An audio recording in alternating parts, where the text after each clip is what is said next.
Matt Fraction and David Aja's run on Hawkeye was an instant hit and one of the most unique takes on the superhero genre in a very long time. Unfortunately, that book takes forever to come out, and Marvel couldn't wait to stamp a new #1 on Hawkeye with a brand new creative team. Today we're going to take a deeper look in Marvel's all-new Hawkeye #1. And if you're new to the channel and you're wondering who the hell I am, I'm the goddamn comic book mustache.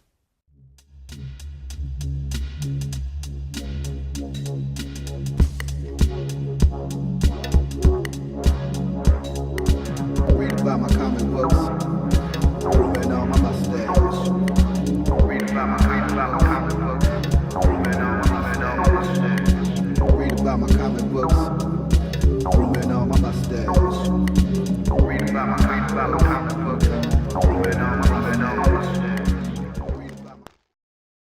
Hola, senors and senoritas, welcome back, and I am very excited for my first comic book review of the new Stash Cave 2.0 to be all new Hawkeye #1 by writer Jeff Lemire and artist Ramón Pérez. As I was saying in my little intro there, Matt Fraction and David Aja's previous run on Hawkeye was a really interesting look at the superhero genre. It was a superhero book that was not a superhero book. It was grounded in reality, had a really good sense of comedic timing to it. Really, really clean, perfect, almost European style art. It was a hit. It was critically praised. Everybody loved it, but Fraction and Aja take forever for it to be released. And as we all know, Marvel loves to put new #1s on things. Not only does it boost their sales, it kind of sequences their series into season-like arcs. So each new #1 gets a new creative team, and it's usually a good jumping on point, we hope. Not always the case.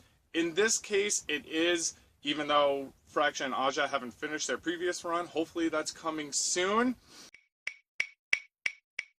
This is also Jeff Lemire's Marvel debut. He is a young superstar in comic books.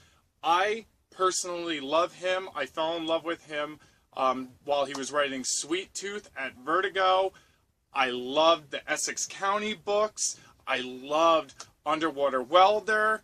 That book actually brought me to tears while I was reading it. He has this great sensibility in all of his creator-owned endeavors, and I enjoyed some of his works at DC when he was hired for the launch of the New 52 back in 2011. Animal Man was a really fun book for a little while.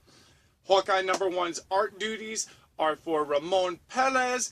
Guy has been around the block before at Marvel. He's one of their guys, and it's really interesting, his art styles in this book. That has to do with the story, and we'll get back to it later. There are two stories going on in all new Hawkeye #1. The first is told through a flashback, and it's of Clint Barton and his brother Barney as children. They were orphans, and they didn't really get along with all of their foster parents. Meanwhile, in current day, Clint and Kate Bishop, the Lady Hawkeye, who is ever so awesome and a fan favorite, got back together. We don't know how yet. Fraction and Aja get on that. It's a cold open scene. They are infiltrating a Hydra base for S.H.I.E.L.D., running away from bad guys, lots of action. Kate gets stuck, Clint goes back to save her, and then they find something, and it's a big cliffhanger at the end. Normally I talk about the writing first, but I want to talk about the art. The art also has two different styles, the same way the story is told through flashbacks and in current day. The flashbacks are told with a watercolor style art from Pérez. The colors are almost bleeding together. There's no real panels. It's all kind of this beautiful watercolor portrait.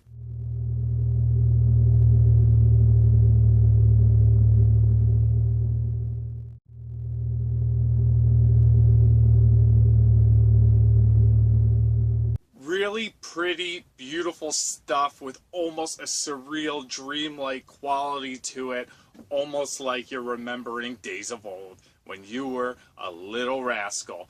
And it is a very stark difference to the art taking place during the current day Hawkeye's adventures.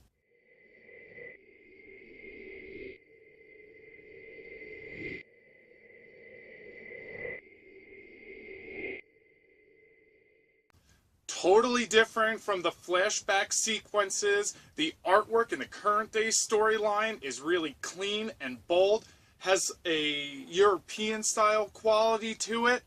The colors from Ian Herring, sorry, I had to look down at that for a second. The colors from Ian Herring are totally different than the watercolors. It's very reminiscent of David Aja's work on the previous run that he did with Matt Fraction. Almost too close to Aja, as if Pérez was imitating it. But having those two separate art styles not only shows off the versatility that Ramón Pérez has as an artist, it also really assists in the storytelling and adds a cool element to Clint remembering when he was a kid versus to the events that are occurring in current day. I'm a big fan of Jeff Lemire's works, especially the independent stuff. Really clever stuff. Sweet Tooth built this neat mythology, and it's always had a really cool, almost adolescent sensibility to it. Very spot on, Jeff Lemire. My only complaint with the guy, and it's more recently, especially on his run of Green Arrow, is he writes walls of text. I don't want to sound like a dumbass. I do read actual books that don't have pictures in them, but I work really hard, and when I pick up my funny books and I open them up and I see these gigantic walls with these little bitty letters, it's kind of off-putting. But it doesn't mean he's not an amazing writer. I was pleasantly surprised. He adopted a very minimalist style while writing Hawkeye. It was a quick read because there wasn't a lot of dialogue. Most of the issue was action, which gave it a very fast pace. All of the dialogue between Kate and Clint, that dynamic that we enjoyed so much from the Fraction run, is there. It's perfect. At one point he calls her Catherine. She tells him, "Catherine, who are you, my dad?" He says, "You told me not to call you Katie anymore." Anyway, it's funny and it works. It's very much like Fraction's writing. That's my only complaint. It's very close to the point that it's almost an imitation. Even though it so closely resembled the dialogue that Fraction had written on the previous run of Hawkeye, Lemire still did a great job, and I'm excited to have him on the book. One of the things that I enjoyed so much about Fraction's run was this cool little mythology that he built around the real world that Hawkeye lives in when he's not being an Avenger and working for S.H.I.E.L.D. He had those tracksuit bro mafia guys, those funny Eastern European gangster dudes. He had all of the people inside of the building that he bought out in Brooklyn. He had Pizza Dog. Who can forget Pizza Dog? That guy was my favorite. Anyway, this really cool world building was involved in Fraction's run, and we didn't really see much of the outside Marvel Universe too often. This book starts off right away with Hawkeye being S.H.I.E.L.D.'s Hawkeye. He's fighting Hydra, an established villainous team in the Marvel Universe. The end, though, did give me faith that something bigger is going on, and I'm hoping that Jeff Lemire gets some world building done of his own as opposed to just using existing things within the Marvel Universe. He does a great job with world building and his mythology. Sweet Tooth was so expansive. You could have lived in it. He wrote it so well. One last minor nitpick, and I hate that I keep comparing this to the previous run of Hawkeye, but it's really hard not to when it was so acclaimed and I loved it so much, and it so closely resembles the previous series. But in the previous series, there would be these title pages where you would get a recap of who Clint was and who Kate was and what they're up to and where they're from and where they're at. I always enjoyed those. In this issue, the title page was at the end. So even though it's a #1, and I'm sure everyone knows who Hawkeye is because that guy who looks like Grumpy Cat played him in Marvel's Avengers,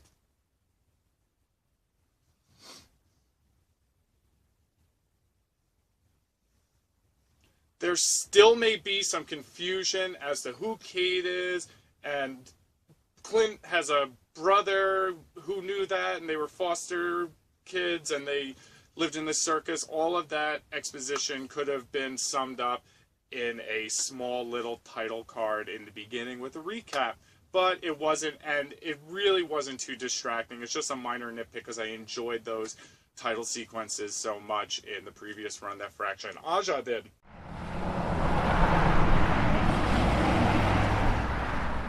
All in all, regardless of it sometimes coming off as an imitation of the previous run of Hawkeye, Lemire and Pérez did a great job. The two different art styles displaying the two different timelines and the story worked really well. Both art styles were beautiful to look at and completely different, which is amazing. Pérez did a great job.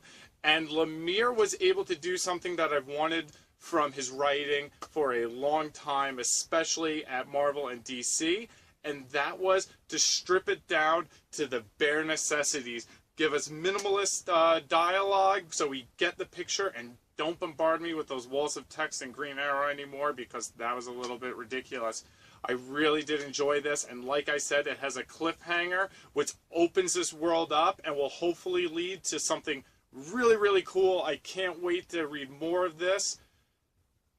All in all, the Mustachio's first review in the new Stash Cave for Hawkeye #1, or all new Hawkeye, brand new Hawkeye #1, gets 4 sombreros.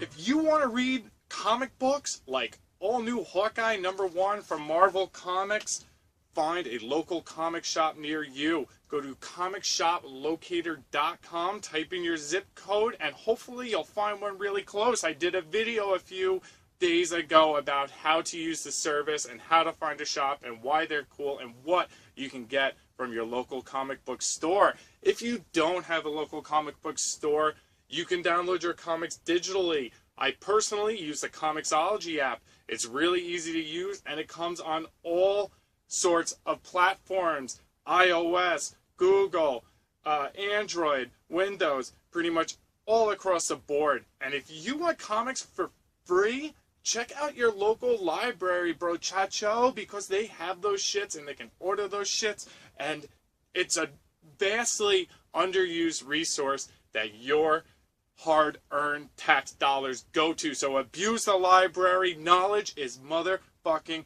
power. I recently reached a 100 subscribers, and I'm doing a little contest. I have the video up with all of the rules, and the prize is cool because you'll get to control 100% of the content from my channel for an entire week with 2 reviews, 1 Comics and Coffee, and 1 Comics on the Can, where I give you top 5 lists with no clothes on while taking a dump. It's my most personal time, and I'm letting you in on that, whether you like it or not. It seems to be a hit. Everyone kind of likes that.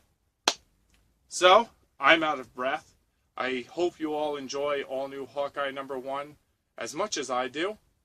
And in memory of Leonard Nimoy, live long and grow a goddamn mustache. Adios.